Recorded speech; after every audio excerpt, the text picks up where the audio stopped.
안녕하세요, 여러분. 연주쌤의 배구교실 배구의 정석입니다. 한 주 잘 보내셨죠? 우리 저번 시간에는 배구의 역사와 전체적인 큰 흐름, 틀에 대해서 배우게 되었는데, 어, 배구에 대해서 조금 흥미가 생기셨나요? 그래서 이번 주부터는 실제 우리가 배구를 할 때 필요한 것들은 무엇인지, 그리고 배구를 어떻게 하는지에 대해서 배우게 될 거예요.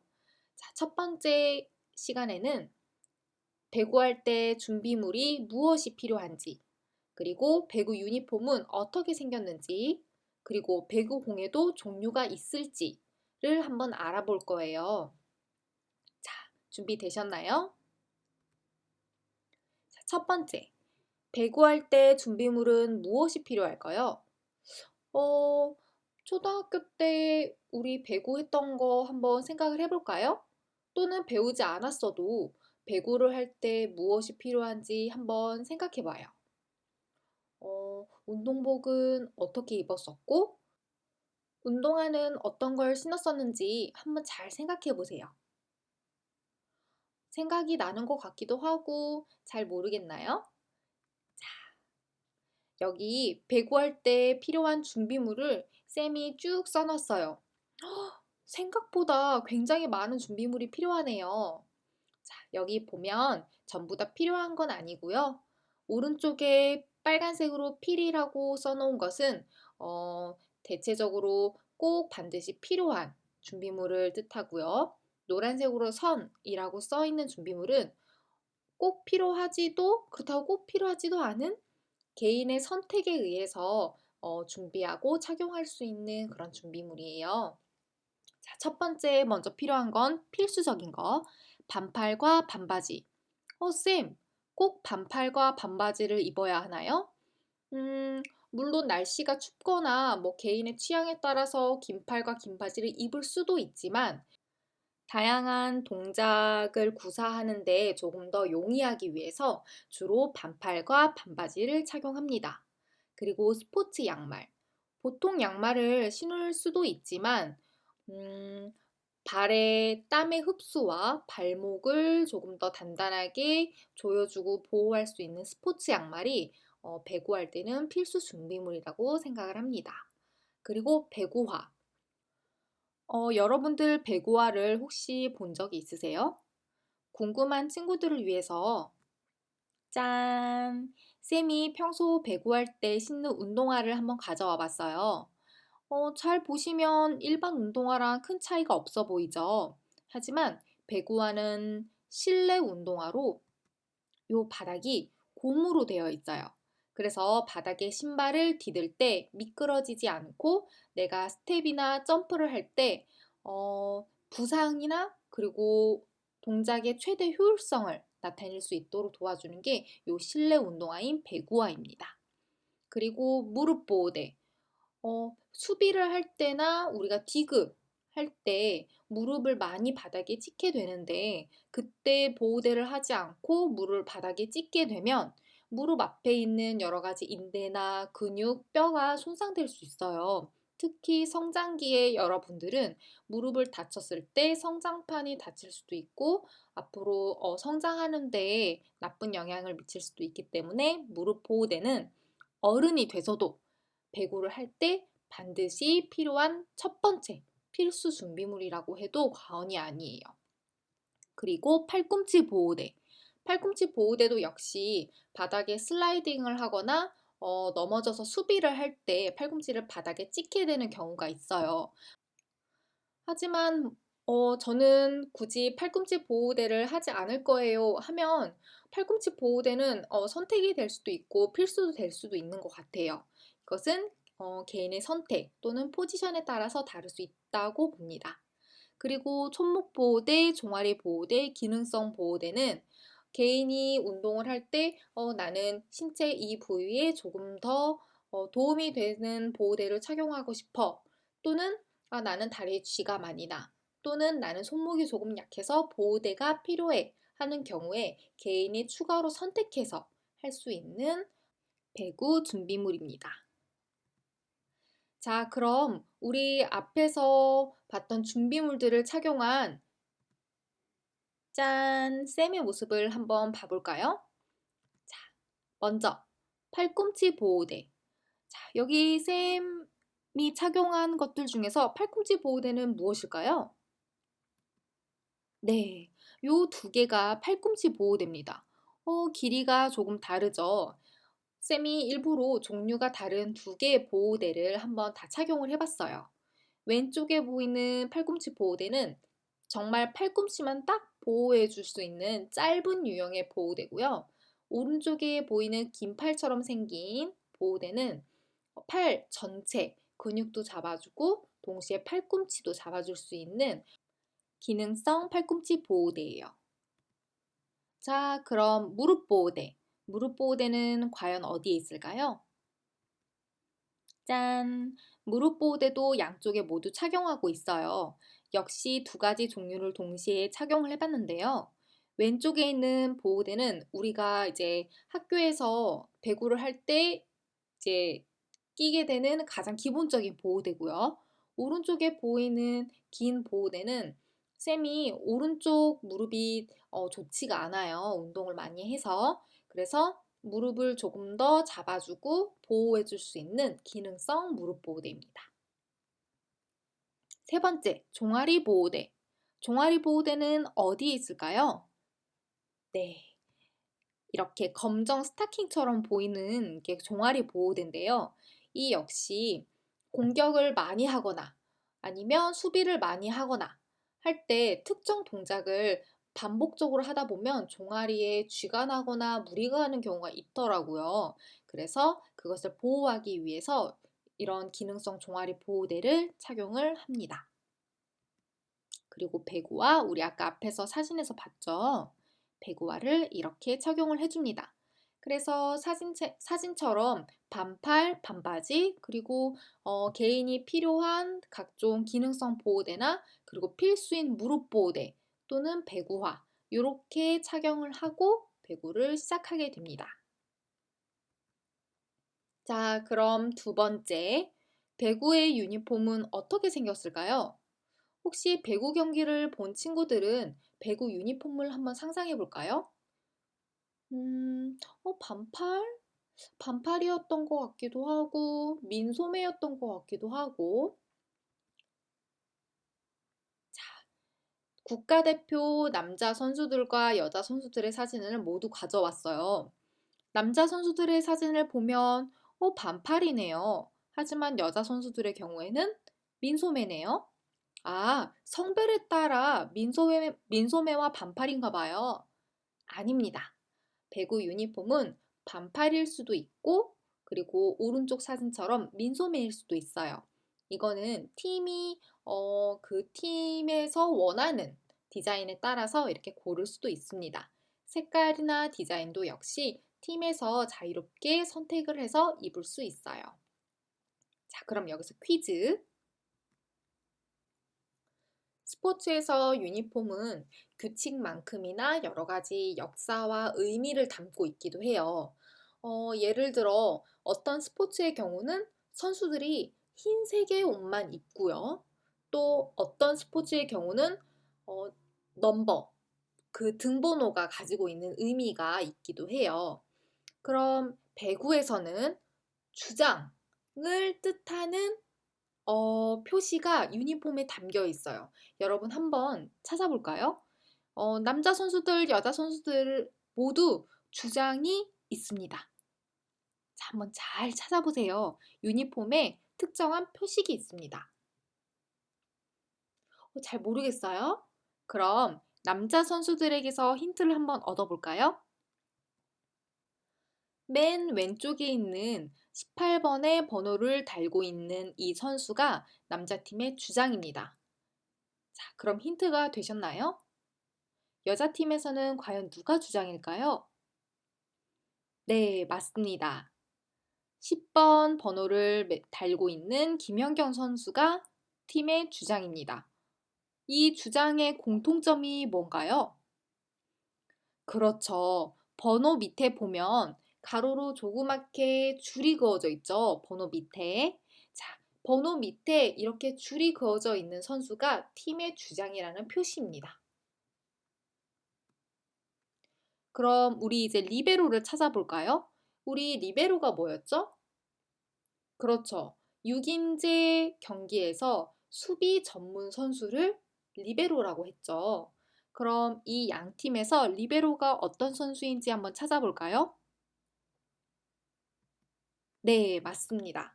리베로는 다른 선수들과 구분될 수 있는 다른 색깔의 유니폼을 입고 있어요. 그리고 키를 한번 잘 볼까요? 그렇죠. 리베로들은 다른 선수들보다 평균 신장이 조금 작아요. 그 이유는 빠른 수비를 해야 하고 그리고 다양한 커버 동작이나 디그를 해야 할 때 좀 더 민첩하고 순발력이 필요한 신체적 조건을 갖기 위해서 다른 선수들보다 이렇게 조금 작은 신장을 가지고 있습니다. 그렇다고 해서 절대적으로 키가 작은 건 아니에요. 저 남자 선수들의 경우에는 리베로라 굉장히 작을 것 같지만 평균 키가 180이 다 넘습니다. 그럼 배구공에도 종류가 있는지 한번 알아볼까요? 어, 이 장면 어디서 많이 보셨죠? 네, 유명한 배구 애니메이션인 하이큐에서 이 볼박스, 볼카트라고 하죠. 안에 이렇게 알록달록 예쁜 배구공들이 잔뜩 담겨 있어요. 짠! 우리 학교에도 이 볼카트 안에 많은 배구공이 담겨 있습니다. 그럼 배구공의 종류에는 무엇이 있을까에 대한 답을 혹시 찾으셨나요? 왼쪽의 사진과 오른쪽의 사진에서 언뜻 봐도 여러 가지 종류가 있었던 것 같아요. 자, 쌤이 이제 하나씩 배구공의 종류에 대해서 설명을 해드릴게요. 여기 5가지 배구공의 종류가 있습니다. 생각보다 굉장히 공의 종류가 다양하죠. 사진에서 1번, 2번, 4번은 현재 우리 학교에서 사용을 하는 실제 배구공이고요.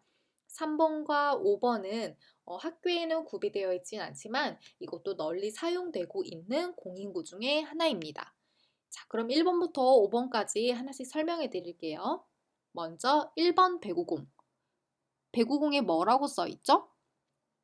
네, 별을 뜻하는 스타라고 써 있죠. 1번과 2번은 우리 국내에서 생산을 하는 국내 브랜드이고요.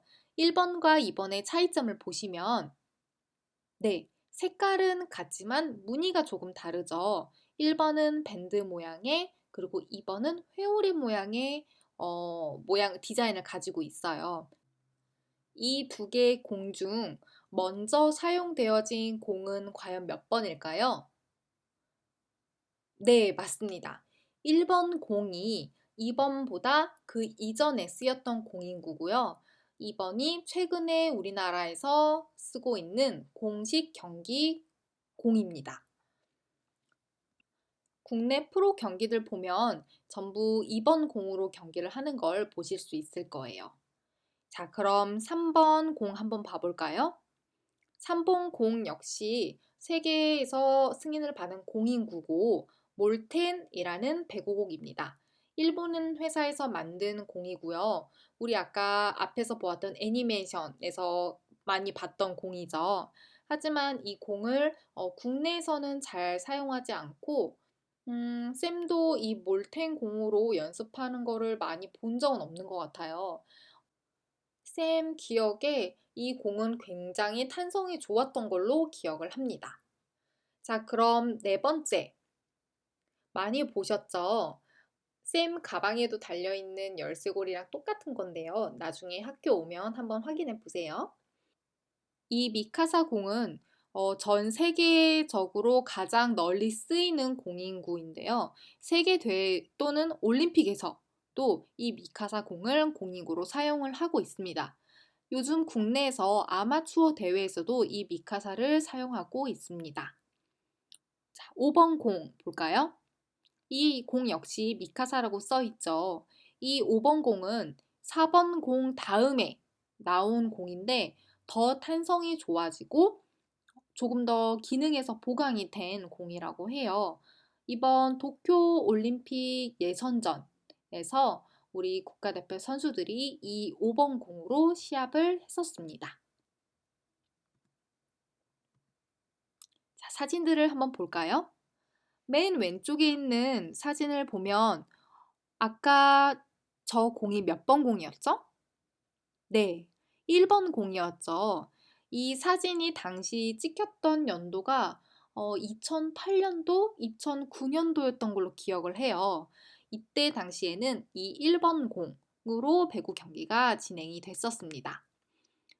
공뿐만 아니라 선수들이 입은 유니폼이나 복장도 한번 유심히 봐보세요. 자, 두 번째 사진을 볼까요? 왼쪽에 있는 블로킹을 하고 있는 선수 손에 맞고 나가는 저 공은 몇 번 공일까요? 네, 2번 공입니다. 그럼 이 두 번째 사진은 최근에 찍힌 경기 사진이라고 할 수 있겠네요. 사진만 보더라도 선수들의 굉장히 역동적이고 힘 있는 그런 느낌이 전달이 되네요. 자, 오른쪽. 여자 국가대표 경기인 것 같아요. 공을 한번 자세히 볼까요? 글씨가 조그맣게 써 있어요. 네, 2016 리우 올림픽. 네, 맞습니다. 오륜기가 밑에 그려져 있죠. 이렇게 세계 대회에서는 4번 공, 아까 미카사 공이 많이 쓰이고 있습니다. 나중에 기회가 된다면 쌤이 오륜기나 여러 가지 올림픽에 대한 재미있는 이야기를 해줄 수 있었으면 좋겠어요. 자, 잠시 쉬어가는 타임으로 재밌는 보너스 영상을 하나 가져왔어요. 이거 역시 쌤이 직접 찍은 영상인데 이 영상에서 자세히 보아야 할 거는 우리가 앞에서 배웠던 복장들과 좀 많이 다른 형태의 복장을 이 선수들이 입고 있어요. 자, 한번 봐볼까요? 대한민국 경기 많은 응원 입회 부탁을 부탁합니다.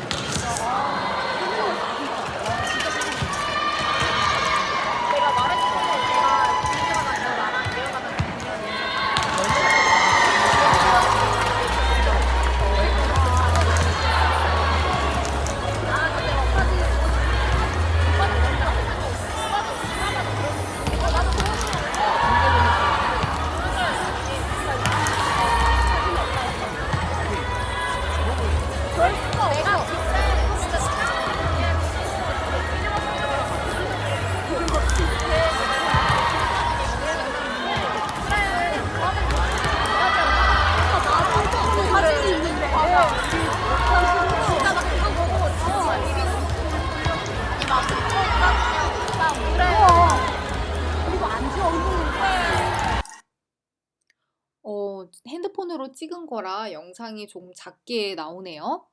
자, 어떠세요? 뭐가 다르나요? 그렇죠. 머리 하얀 두건을 쓰고 긴 팔, 긴 바지를 안에 착용을 한 것 같아요.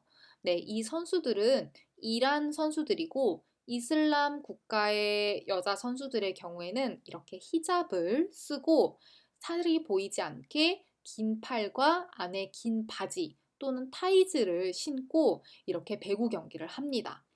이 대회가 아시아 선수권 대회였던 걸로 기억을 해요. 그래서 이때 당시 우리나라가 이란을 3대 0으로 이겼던 것 같은데 이란 선수들이 보시면 알겠지만 굉장히 힘도 넘치고 점프력도 좋고 잘하는 선수들이에요. 그래서 초반에는 우리 선수들과 굉장히 박빙의 승부를 펼칩니다. 하지만 경기 후반으로 갈수록 이 히잡과 긴 타이즈로 인해서 열이 발산되지 못해서 이란 선수들이 금방 지치게 됩니다. 그래서 경기력이 조금 많이 떨어지게 되는 그런 양상을 보이더라고요. 조금 안타까운 부분이 없지 않아 있었습니다. 자, 그럼 이 이란 선수들과 우리나라 여자 대표팀 선수들이 어떻게 경기를 하는지 한번 봐볼까요?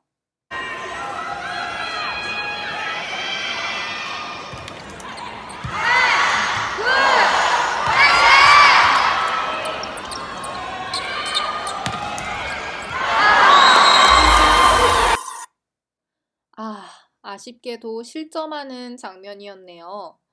이렇게 배구에서는 반팔 반바지, 또 민소매 반바지 이렇게 규정된 유니폼이 있지만 그 나라의 종교나 문화에 따라서 저렇게 다양하게 히잡이나 긴팔, 긴바지, 타이즈를 착용하고 경기를 할 수 있습니다. 자, 어떠셨나요?